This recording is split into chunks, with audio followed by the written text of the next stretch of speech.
Bienvenidos a TMT Conversaciones. Seguimos en este ciclo especial vinculado a las cuestiones de la pandemia. Vamos a conversar ahora con Guillermo Shor Landman, que es abogado, es presidente de la Fundación Iberoamericana de Telemedicina. Guillermo, ¿cómo va? Muy bien, muchas gracias. Muchas gracias, José, por esta entrevista. Por favor, Guillermo, ¿qué es exactamente la telemedicina y para qué sirve? A ver, telemedicina es el uso de tecnología de información y comunicación en el ámbito de la salud. Hay una quizá extendida definición de la Unión Internacional de Telecomunicaciones, donde se refiere a el uso de tecnología por parte de profesionales de la salud en aquellos casos donde la distancia se transforma en un factor crítico. En mi entender, esa definición es incompleta y hoy, en pleno aislamiento, podemos confirmar que es incompleta porque no solamente la distancia es un factor crítico, sino muchas veces el acceso es un factor crítico. Con lo Ujú, cual, telemedicina, para dar una información sencilla, es tecnología de información y la comunicación aplicada al ámbito de la consulta a distancia, de la administración a distancia y también de la educación médica a distancia. Eso sería una visión completa. ¿Para qué ujú, sirve? Hoy más que nunca acreditamos que sirve para democratizar el acceso a la salud, fundamentalmente para todos aquellos que tengan alguna dificultad, ya sea geográfica, ya sea económica o ya sea de pandemia. ujú, La telemedicina sirve para llevar el médico a su encuentro. ujú. Entonces, muchos están viendo telemedicina como el servicio médico que una prepaga puede llegar a dar en la ciudad de Buenos Aires para que el paciente no tenga que ir hasta quizá un par de cuadras de su casa. Pero nosotros con nuestra fundación hemos instalado el primer centro de teleconsultas pediátricas de Argentina en La Rioja, donde quizá una madre tiene que hacer 300 kilómetros para que un pediatra pueda ver a su hijo. Entonces no es solamente una cuestión de costos, es una cuestión de accesibilidad. Ujú. Guillermo, y desde la perspectiva de los médicos, que seguramente, bueno, su profesión está regulada, tiene cuestiones éticas relevantes, digamos, los servicios que se prestan mediante telemedicina, ¿son un acto médico? Es una muy buena pregunta. Hoy es muy oportuna esa pregunta porque Ujú, justamente se acaba de legislar en el Senado de la Nación la ley de receta electrónica que incluye la teleasistencia. Pero de todas formas, eh, así como Colombia tiene su ley de telemedicina y la Unión Europea también, para aquellos países donde no hay una ley específica, sí podemos decir que con un marco normativo adecuado, la telemedicina, la teleconsulta específicamente, es un acto médico, sin ujú, ninguna duda. Lo que deben hacer los médicos es respetar determinadas reglas, que en el caso de Argentina, el año pasado, en el 2019, en el Ministerio de Salud de la Nación, justamente integramos un grupo asesor que dio lugar a la disposición 1 de la Dirección de Sistemas, que establece lo que son las buenas prácticas y que son prácticas bastante sencillas para lograr que la teleconsulta sea como la consulta en el consultorio, pero a través de medios de comunicación, con lo cual le da la absoluta cobertura legal al profesional, al paciente y además el derecho a que esa teleconsulta sea remunerada y que esté cubierto por un seguro de mala praxis.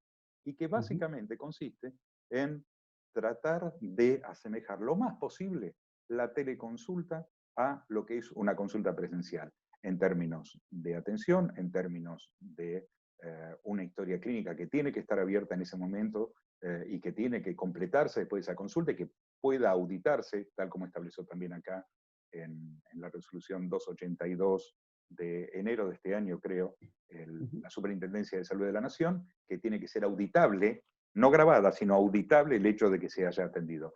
Pero yo te diría que en el caso de aquellos países que todavía no tienen una legislación específica, un marco normativo eh, que concentre eh, un sistema de protección de datos, un régimen de derechos del paciente y un régimen de firma digital o documentación digital, le da la cobertura necesaria al mundo médico como para poder encarar las consultas a distancia más allá de la emergencia. Porque en este Ujú. momento con la emergencia se ha autorizado y Flexibilizado, se ha ¿no? flexibilizado. ¿Y esto por qué lo estoy diciendo? Porque una llamada por WhatsApp, o una videollamada por WhatsApp, o una llamada telefónica, no es una teleconsulta. es una conversación telefónica. Y ya había antecedentes de denuncias y de pleitos contra los médicos por mala praxis, porque no es usar una herramienta profesional del mundo médico que permita asegurar los datos, que permita mantener la confidencialidad y que además permita tener auditoría y seguimiento. Ujú, Entonces, si algo me interesa poner en claro es, señores, un paciente que llama y por la desesperación o la urgencia del caso por WhatsApp, pídanle que lo llame a través de su plataforma de teleconsulta, que quizá va a ser atendido a los minutos, ujú, pero siguiendo los pasos que corresponden. ujú. Y, Bueno, por algo Zoom ha sacado hace relativamente pocas semanas la plataforma respondiendo a la norma HIPAA de los Estados Unidos, que es la norma de protección de datos médicos, y que en vez de ser gratuita, creo que cuesta $200 mensuales, justamente para respetar aquellos procedimientos que responden a la seriedad, a la seguridad y a la ética del mundo médico. ujú. Guillermo, ¿cuáles son los referentes en el desarrollo de telemedicina? Para un país como la Argentina, ¿dónde debería inspirarse? O a lo mejor las experiencias más interesantes están tal vez en nuestro país, en alguna escala, en algún ámbito de la salud, provincial o nacional. A ver, si bien telemedicina se está transformando ya desde hace algunos años en uno de los aspectos con más crecimiento en el mundo de las telecomunicaciones, y donde podemos ver proveedores de dispositivos y proveedores de software y proveedores de servicios en crecimiento notable en el mundo entero. Vemos que en la American Telemedicine Association todos los años se duplica en lo que era su reunión anual el showroom con nuevos proveedores. En Claro. Cuba, en La Habana, donde he ido varias veces al Congreso de Informática Médica, lo mismo, duplicándose directamente el espacio de Ujú, showroom.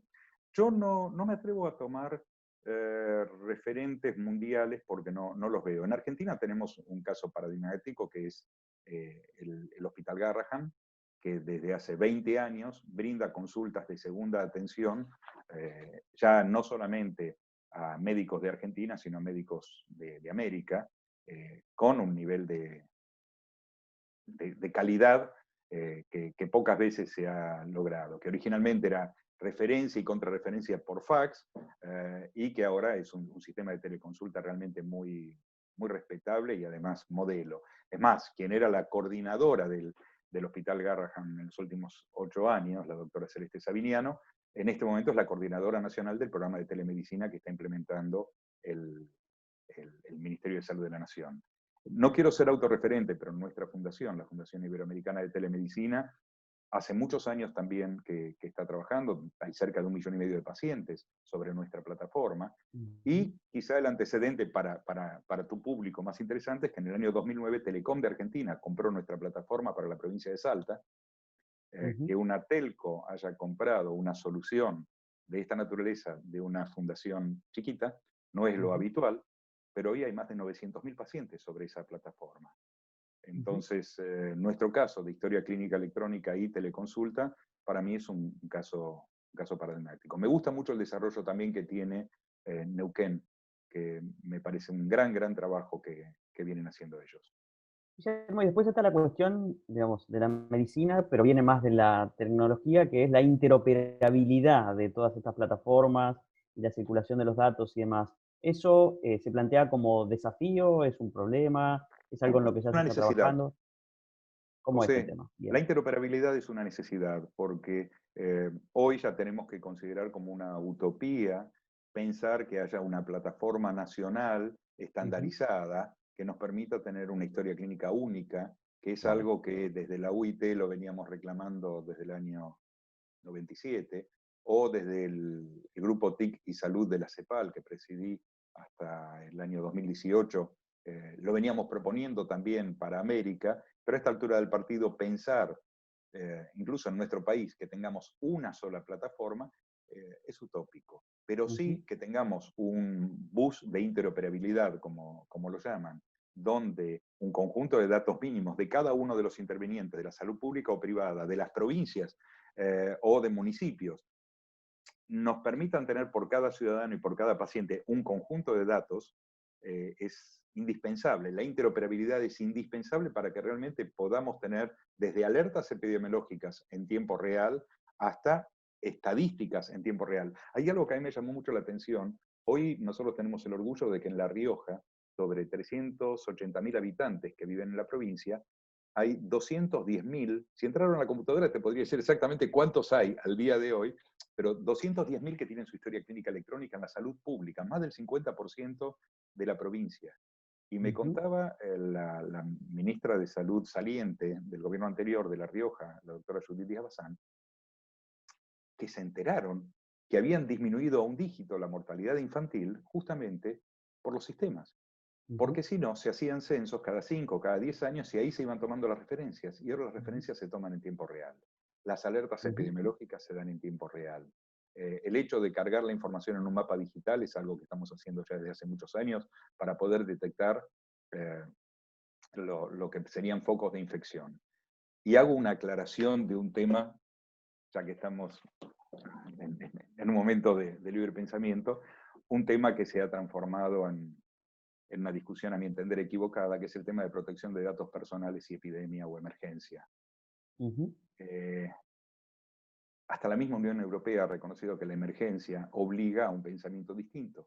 Pero en nuestro país, con respecto a lo que es protección de datos personales, pero en nuestro país, desde el año 60, que tenemos vigente la ley de emergencias epidemiológicas, donde la declaración, la denuncia por parte de los médicos acerca de todos los datos de un paciente que presenta los síntomas de una patología declarada como dentro de la lista de epidemiología, es obligatoria. Entonces, el hecho de conocer cuando un paciente está contagiado, o cuando un paciente tiene sospechas de contagio, o cuando un paciente está enfermo, y cargarlo en una base de datos, no es ninguna falta a los derechos individuales. Los derechos a la intimidad, como todo derecho individual, se termina cuando empieza un derecho público de toda la sociedad, como es el derecho a la salud. Guillermo, muchísimas gracias. Por favor, perdóname que me extendí más. Por favor, todos los datos más que interesantes. Pero cuando quieras lo seguimos. Un gran abrazo, José, y gracias. Igualmente, hablábamos con Guillermo Shor-Ladman, que es abogado, presidente de la Fundación Iberoamericana de Telemedicina.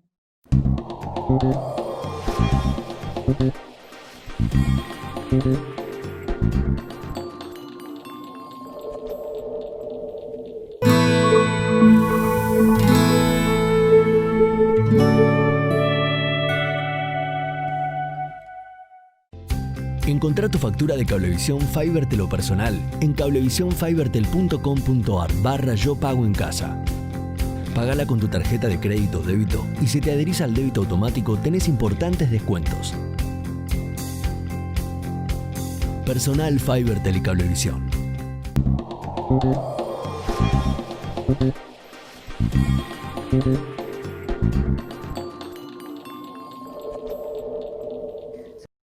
Seguimos en TMT Conversaciones. Vamos a charlar ahora con Rosana Morduchowicz, que es doctora en comunicación, especialista en culturas juveniles, asesora de la UNESCO en ciudadanía digital. Rosana, ¿cómo va? ¿Qué tal, José? ¿Cómo estás? Rosana, vos sos especialista y has escrito e investigado mucho sobre jóvenes, niños, adolescentes y pantallas. ¿Cuál ha sido durante la cuarentena, esta extensa cuarentena en la que particularmente los chicos han estado encerrados? ¿Cómo se ha transformado esa relación entre los jóvenes, los niños, los adolescentes y las pantallas? Bueno, efectivamente la cuarentena es un contexto muy particular y la relación de los chicos con las pantallas se ha estrechado, se ha transformado, porque todas las actividades hoy de los chicos y de los adultos se desarrollan a través de pantallas. Entonces, efectivamente, antes tenían una parte de su vida presencial, que era ir a la escuela, estudiar, aprender, participar de clases.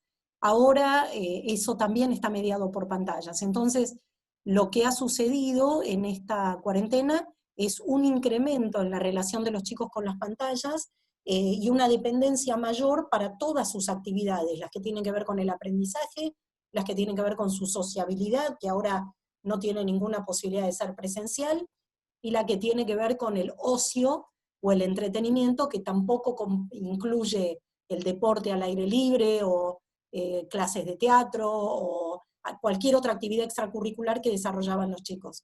Hoy todo está mediado por pantalla. Y vos venías señalando las dificultades o desafíos que eso plantea cuando los chicos están 4 o 8 horas en el colegio y ahora están el tiempo que ya estaban en las pantallas más las 4/8 horas, ¿no? ¿Qué desafíos, problemáticas, qué deberían ver los padres, por ejemplo? ¿Qué herramientas o alternativas tienen para ayudarlos a aprovechar el tiempo que están conectados y a la vez a desconectarse lo que sea necesario? Sí, efectivamente hay cosas que les podemos decir a los padres sobre este vínculo de los chicos con las pantallas. Es muy difícil reducirlo porque efectivamente no hay nada que puedan hacer de manera presencial, con lo cual hoy la vida social, que para ellos es tan importante, se desarrolla a través de pantallas y no la podemos eliminar. Pero hay algunas cosas que podemos decirle a los padres. La primera es algo que existía antes de la pandemia y que hay que reforzar ahora, que es estar al tanto de los usos que hacen los chicos de las tecnologías. No queremos invadir la privacidad de los chicos, porque los chicos tienen derecho a la privacidad, pero sí hay que estar al tanto de las diferentes maneras y prácticas que tienen los chicos de conectarse o de utilizar las tecnologías e Internet. Entonces queremos saber que están conversando, que están en contacto. No queremos conocer las charlas que tienen con sus amigos, pero sí queremos estar seguros que aquellos con quienes se comunican son conocidos de la escuela, del club, del barrio, pero no entran en contacto con desconocidos, porque lo que se ha visto también en esta cuarentena es el aprovechamiento de gente malintencionada, sabiendo que los chicos están todo el día con pantallas, para contactarse de una manera no conveniente, ni deseada, ni apropiada. Entonces, hoy, más que antes quizás, es muy importante que los padres o los adultos de la casa en general estén al tanto de los usos que hacen los chicos de las pantallas. Esto es fundamental. La otra es lo que recomendamos siempre para la noche, ¿no? Eso no ha cambiado. Los dispositivos deben cargarse fuera de la habitación de los adolescentes, es decir, en un comedor, en una cocina, en un escritorio, lo que se disponga, pero definitivamente no debería estar en la habitación de los chicos. Tratar de no mantener los dispositivos digitales, sea tableta, computadora, celular, dentro de la habitación de los chicos, porque esto significa que siguen conectados. Entonces, bueno, tratar de evitar eso.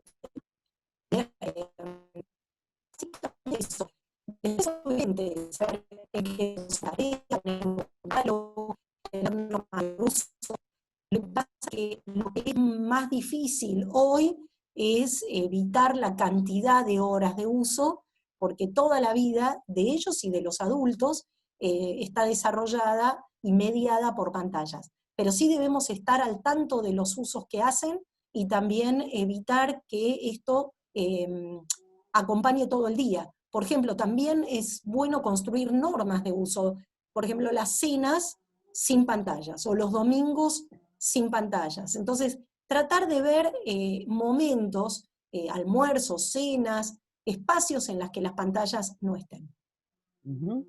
¿Y qué pasa con el uso de aplicaciones específicas, ¿no? O de productos específicos o aplicaciones específicas dentro de las pantallas, las redes sociales, WhatsApp, Instagram, los videojuegos? ¿A qué le dedican más tiempo los chicos?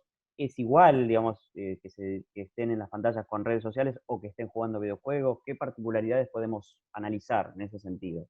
Bueno, lo que más se ha incrementado es el uso de las redes sociales, o bien de los videojuegos, pero para relacionarse. Es decir, están en la Play, pero para conversar con sus amigos. Mientras juegan en red, hablan con sus amigos. Es decir, hoy es la sociabilidad en esta etapa de la vida que es tan importante, los amigos, que se vuelven los referentes. Entonces, en la vida social que ha desaparecido de manera presencial, ahora se ha intensificado a través de pantallas.